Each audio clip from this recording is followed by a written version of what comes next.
Well, next up, we have some terrific news this Friday on the COVID front. How about that? The World Health Organization announcing this morning that COVID is no longer considered a global public health emergency. Now, they declared it an emergency more than 3 years ago. Remember, January 2020?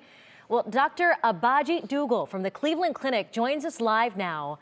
Doctor, thanks for being here, first of all. We really appreciate it. Thanks, Laura. Our first question to you, is what does it really mean that COVID is no longer considered here a global public health emergency? Sounds big to us. What does it really mean from your perspective? So what it really means is that what they have said is that the COVID pandemic at this point of time is no longer an outbreak, and it's to be considered an established and ongoing health issue. So what that really means is that the numbers that we are seeing over the last few months globally are not considered to be higher than the endemic numbers that you would expect in any disease process. So it remains a disease that we are going to keep on looking for and making sure that people who get infected are taken care of. But we are not seeing those at levels that would constitute it to be a public health emergency. Doctor, for most Americans, being perfectly honest here, COVID has really been back of mind for a while now. Why the declaration now?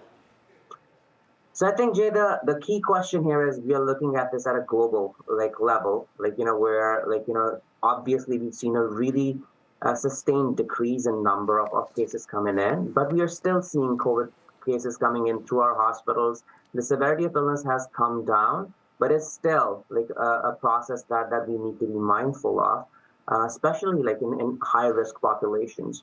But when you look at the aspects of a global WHO organization, what they have to look at is, do we look at emergency funds? Do we look at other things that need to be focused on this pandemic right now? Or can we look at it as other disease processes, right? So basically what this means is that we still continue doing what needs to be done. We still research new ways to take care of these patients. But perhaps this is not something that will require emergency funding and other factors as we move forward.